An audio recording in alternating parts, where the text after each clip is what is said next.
बिस्मिल्लाहिर्रहमानिर्रहीम। अस्सलाम वालेकुम नाज़रीन, आप यूट्यूब चैनल देख रहे हैं। मैं इमरान खान हूँ। मियां नवाज शरीफ साहब पे जानलेवा हमला हुआ और ये हमला किया है पाकिस्तान की फ़ौज ने। और ये वही लोग हैं पाकिस्तान की फ़ौज के जिन्होंने मरीम नवाज़ का दरवाज़ा तोड़ा था कराची में। ये वही पाकिस्तान की फ़ौज है या पाकिस्तान के इदारे हैं जिन्होंने नवाज शरीफ को जेल में मारने की कोशिश की थी। ये सारे क्लेम हैं जो मरीम नवाज़ और उनके साथी कर रहे हैं। और इवन उनके कुछ साथी ये कह रहे हैं, अब सारा आलम ने कहा कि इसी वजह से पाकिस्तान फैटफ के अंदर रहता है, बाहर नहीं निकलता।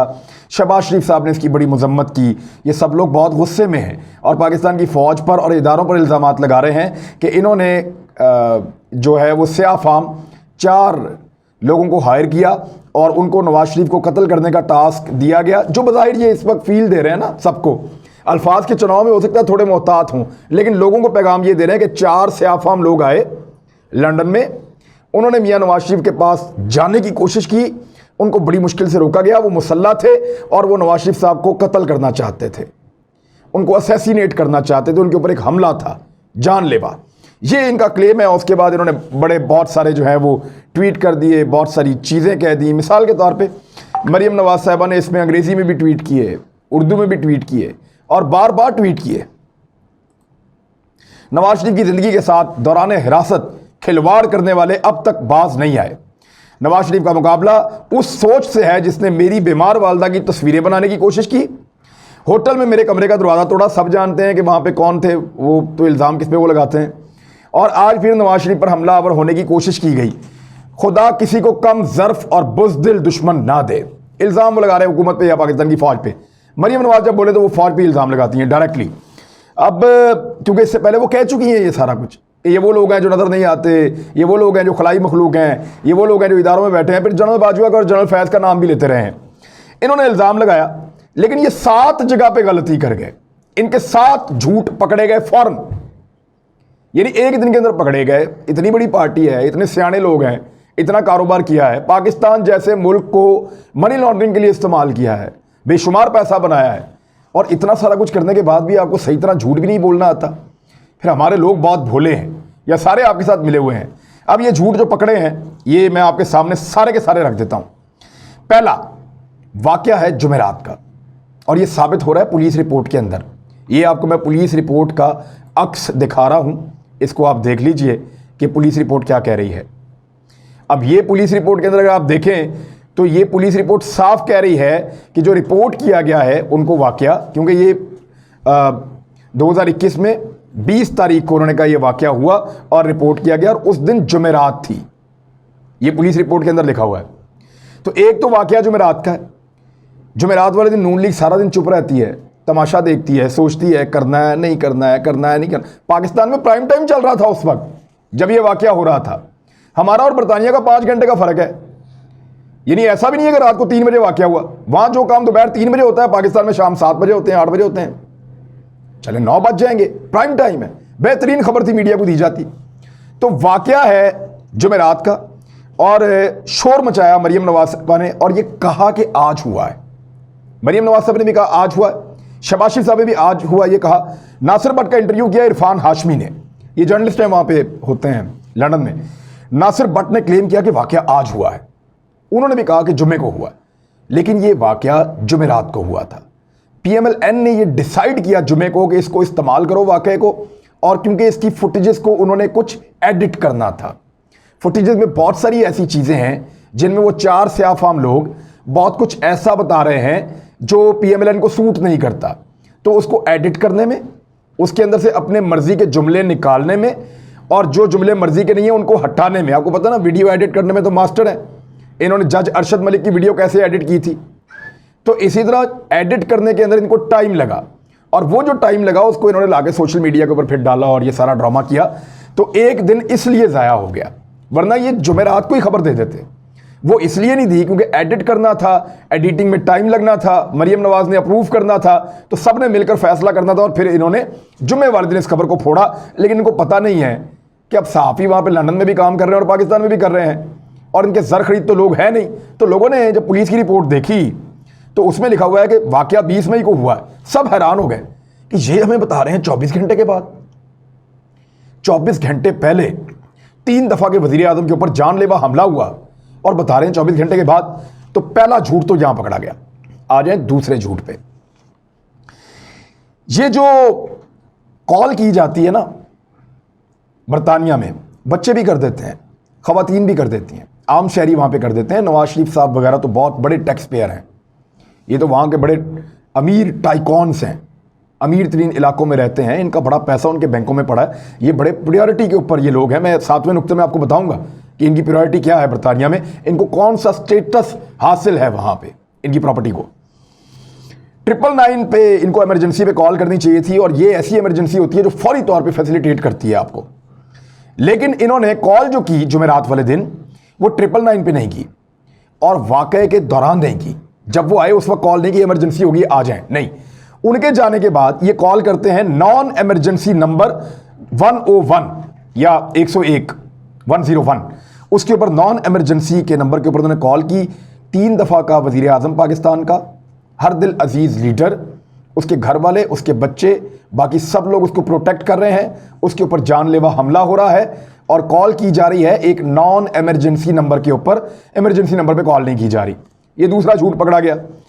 तीसरा, तहरीर या जो शिकायत इन्होंने लगाई है, उस शिकायत को आप देख लें। पुलिस ये कहती है कि here are our lines to be clear, there was no report of any violence और weapon seen, police received a report of suspicious circumstances in Stanhope Place W2 at 15:24 hours on Thursday 20th May।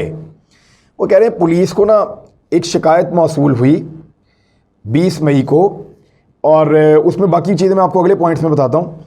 और ये property का उन्होंने बताया कि इस जगह से हमें 15:24 के ऊपर हमें कॉल आती है, इट वाज रिपोर्टेड। अब रिपोर्ट क्या किया गया पुलिस को, वो क्या है वो ज़रा आप सुन लें। It was reported 4 men were sitting in a car acting suspiciously। हमें रिपोर्ट ये किया गया कि 4 बंदे हैं गाड़ी के अंदर बैठे हुए हैं और मशकूक दिखाई दे रहे हैं।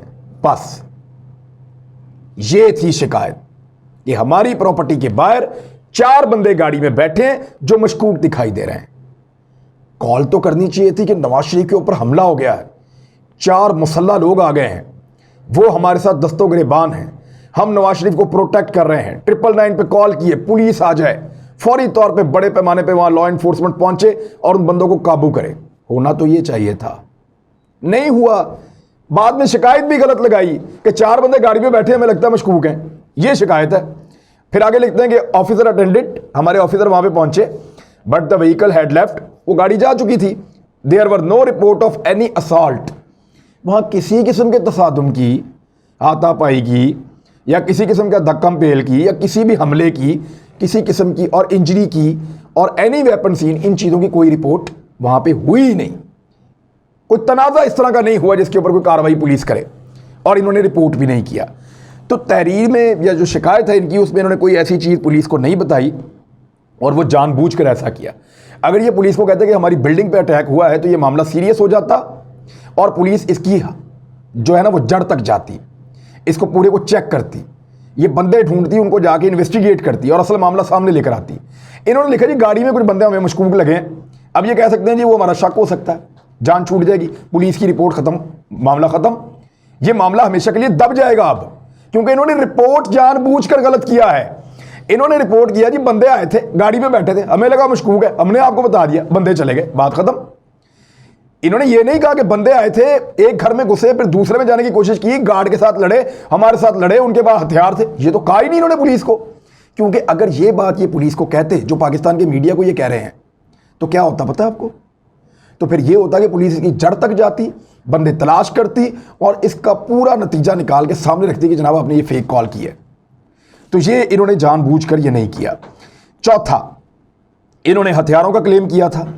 पुलिस ने यहाँ पे अपनी रिपोर्ट में 2 दफ़ा लिख दिया है, और उसमें लिखा there was no report of any violence और वेपन सीन, वहाँ किसी किस्म के तसादुम या हथियार देखे जाने की कोई रिपोर्ट हमें मौसूल नहीं हुई, क्योंकि उनके पास CCTV का पूरा निज़ाम है बरतानिया में। फिर उन्होंने दोबारा इस रिपोर्ट के एंड में फिर लिखा there were no reports of any assault, injuries और एनी वेपन सीन, दोबारा उन्होंने वही बात की। तो ये भी इन्होंने एक झूठ बोला। 4 झूठ पकड़ लिए जी, 5वां पकड़े। इन्होंने क्लेम किया कि हमला हुआ है, वहां पे CCTV कैमरे लगे हैं लंदन के अंदर, और वो एक बंदे एक कैमरा जो है 13 बंदों को प्रॉपर आइडेंटिफाई कर सकता है एक वक्त में, क्योंकि लंदन का जो सीसीटीवी का निज़ाम है वो कोई लाहौर सेफ सिटी का नहीं है शहबाज शरीफ साहब का लगाया हुआ, वो उन्होंने दुनिया का बेहतरीन निज़ाम लगाया हुआ है और उनको सब कुछ फ़ौरन नज़र आता है और वो बहुत बेहतर है हमारे निज़ाम से। तो वो सीसीटीवी के अंदर कोई हथियार नज़र आता, कोई हमला नज़र आता, कोई हमले का क्लेम कुछ भी नहीं हुआ। वो आए, उन्होंने बात की, इन्होंने उनको कहा जी आप जाइए, वो चले गए, लड़ाई नहीं हुई वहाँ पे, हथियार नहीं थे वहाँ पे। ये इनका 5वां झूठ पकड़ा गया। छठा जो इनका झूठ है वो ये है कि इनके आसपास जितने लोग हैं सारे ही झूठे हैं मुबैना तौर पे। राशिद रज़ाक का कोई लोग कह रहे हैं कि उसके मामलात हैं, कुछ इस तरह के लोग क्लेम कर रहे हैं। कोई नासिर भट्ट के हवाले से दावे कर रहा है कि जनाब इसने गाड़ी देनी है और मेरे से गाड़ी ले ली, पैसे नहीं दिए। एक जो मियाँ इमरान नामी आदमी है वो कह रहा है जी ये मेरा देनदार है, मैं इसके ऊपर बैलेट भेज रहा हूँ और मैं इसके ऊपर दबाव डाल रहा हूँ, वो भी एक दावा है। BBC ने इमरान सईद नामी एक फ्रॉड पकड़ा था बंदा, वो जो वहाँ पे नाइयों का काम करता है बरतानिया में और एजुकेशन डिपार्टमेंट में फ्रॉड करके चला गया और BBC ने उसके ऊपर इन्वेस्टिगेट करके एक पूरी डॉक्यूमेंट्री बनाई, वो आज भी मियाँ साहब के साथ साथ होता है।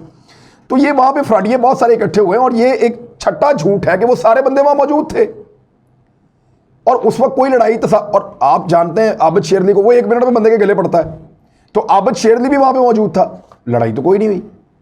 उनका नवाज शरीफ का बेटा भी वहाँ पे मौजूद था, लड़ाई तो कोई नहीं हुई। अब आ जाए 7वीं जो झूठ इनका पकड़ा गया है वो ये है कि हसन नवाज की जो प्रॉपर्टी है ना वहाँ पे, ये जिस प्रॉपर्टी के ऊपर ये सारा कुछ हुआ है वो प्रॉपर्टी पुलिस की स्पेशल स्कीम में रजिस्टर्ड है। बरतानिया के अंदर लंदन में पुलिस की एक स्पेशल स्कीम है स्कॉटलैंड यार्ड की, वो ये है कि जो हसास मकामात होते हैं उनको वो स्कीम के अंदर रजिस्टर्ड कर लेते हैं। यहाँ पे आपको पता है इनके घर के बाहर, इनके दफ्तर के बाहर लोग चोर चोर के नारे लगाते हैं, अक्सर आते हैं गुजरते हैं, चोर चोर डाकू लुटेरे, लोग इनको कहते रहते हैं वहाँ पे। तो उसकी वजह से वहाँ बड़ी तकलीफ रहती है, 2-4 दफ़ा झड़पें भी हो चुकी हैं, नारेबाजियाँ भी होती रहती हैं। उसकी वजह से इस ख़ानदान की इस प्रॉपर्टी को स्पेशल जो स्कीम है उसके अंदर डाला गया और जब भी कोई वाक़या हो या हादसा हो तो पुलिस सबसे पहले प्रायोरिटी में इन जगहों पे जाती है। तो अगर 999 पे कॉल करते तो पुलिस प्रायोरिटी पे फ़ौरन आती है और वो चारों बंदों को पकड़ लेती अगर वो हमलावर थे तो। अब वो बंदे कौन थे, ये बड़ा सवाल है। ये 7 झूठ हमने पकड़ लिए हैं। मैंने बरतानिया में बहुत सारे लोगों से बात की, वकला से भी की, उन्होंने कहा जी हमें ये बैलफ लग रहा है। मैंने कहा जी आपको क्यों लग रहा है? उन्होंने कहा हमें ये नहीं पता कि मामला नवाज शरीफ का है, नासिर भट्ट का है, वो उसका क्या नाम है, राशिद रज़ाक का है या हसन नवाज का है या हुसैन का है, हमें नहीं पता किसका मामला है, लेकिन ये तरीकाकार जो है ना ये हमें लग रहा है बैलफ वाला। तो मैंने उनसे पूरा तरीका समझा। उन्होंने कहा होता ये है यहाँ पे जो लेन देन के मामलात होते हैं, अगर कोई क्लाइंट जिसने आपसे पैसा लिया हुआ है या कुछ लिया हुआ और आपके पैसे वापस नहीं कर रहा किसी कंपनी के, तो ये सारे केसेस इकट्ठे होते रहते हैं और ये 100-100 200 केसेस जो हैं वो इकट्ठे, कुछ वहाँ पे कंपनीज होती हैं जिनको आप सॉलिसिटर कंपनीज कहते हैं या आप इनको रिकवरी कंपनीज कहने चलें। ये कंपनीज होती हैं जो इकट्ठे केस बल्क में ख़रीद लेती हैं, जिन्होंने पैसे लेने होते हैं उनसे ये केसेस को ख़रीद लेती हैं, 100-100 200 केसेस को। इनके पास इस किस्म के बंदे होते हैं जो जाते हैं और जाके बार बार पीछा करते हैं, लोगों को कहते हैं जी हमारे पैसे वापस करें, और उसके लिए ये एक ऑर्डर लेते हैं जिसको कहते हैं CCJ। ये CCJ लग जाए ना किसी के ऊपर, इसको कहते हैं काउंटी कोर्ट जजमेंट। ये वो ऑर्डर ले लेते हैं, उसके बाद इनके 3-4 बंदे एक टीम बना लेते हैं गाड़ी के अंदर। अब वो बंदा अपनी फैमिली के साथ खाना खाने गया है, वहाँ पहुँच जाएंगे, आपने हमारे पैसे नहीं दिए। फिर इस बंदे के जो है ना वो फाइनेंशियल बड़े मसाइल हो जाते हैं बरतानिया में। अच्छा, वो बंदा कहीं अपने दोस्तों के साथ खड़ा है, वहाँ चले जाएंगे, मौका मिलेगा पता चलेगा आप हमारे पैसे नहीं दे रहे। उसको टीज़ करते हैं, तंग करते हैं, ज़हनी तौर पे दबाव में लेते हैं, क्योंकि वहाँ मार कुटाई तो होती नहीं है, जहाँ वो दफ्तर में जाएगा वहाँ पहुँच जाएंगे। तो यहाँ पे नवाज शरीफ के आसपास बहुत सारे ऐसे लोग इकट्ठे होते हैं जो फ्रॉड व्रॉड के बड़े मास्टर हैं और माजी में उनके ऊपर बड़े केसेस हैं, पाकिस्तान में भी, बाहर भी। तो ये फ्रॉडिये तो हैं बेशुमार इनके बीच में। अब वो उनमें से किसके पीछे है ये कोई पता नहीं है, लेकिन ये जो बंदा आया है ना, ये पहले फाइल उठा के घर में गया उनके, वहाँ से इसको पता चला कि दफ्तर वहाँ पे, ये वहाँ से फिर ये दफ्तर में गया और ये सीढ़ियाँ चढ़ा है, वहाँ इसको रोका गया कि जी आप नहीं मिल सकते नवाज शरीफ साहब से। इसने कहा जी मैंने मिलना है उनसे, इसको फिर मिलने से रोक दिया गया। बहरहाल ये मिलना, अब इससे ये इम्कान ज़ाहिर हो रहा है कि शायद नासिर भट्ट का या बाकी लोगों का मामला ये ना हो, राशिद का ना हो, नासिर भट्ट का ना हो, तीसरे चौथे का ना हो। बहुत मुमकिन है कि नवाज शरीफ के किसी बेटे का या उनका अपना कोई ऐसा मामला हो जिसमें कोई लेन देन का है और कोई बैलअप वहाँ पर मुतहर्रिक है, लेकिन इसको बड़े मशकूक तरीके से रिपोर्ट किया। लेकिन पाकिस्तान में बड़ी गेम उठाई हुई है और मैं हैरान होता हूँ कि नवाज शरीफ यहाँ हॉस्पिटल में एक दिन बीमार हो गए, नैब के दफ्तर में हुसैन नवाज ने कहा जी मेरे अब्बू को जहर दे दिया है। अस्पताल के अंदर थे, वहाँ मरीम नवाज ने कहा जी मेरे अब्बू को मारा जा रहा है। जेल में थे जी, कत्ल का मनसूबा बनाया जा रहा है। पता ये हर वक्त मियाँ नवाज शरीफ साहब के मरने की बातें करते हैं। अल्लाह ताला उनको ज़िंदगी दे इनके बच्चे हर वक्त ये क्यों कहते रहते हैं कि मेरे बाप के ऊपर हमला हो रहा है, उनको मारा जा रहा है? ये कहना बहुत मुश्किल होता है। और ये कौन सा हमला था? 7 के 7 झूठ आपके पकड़े गए हैं।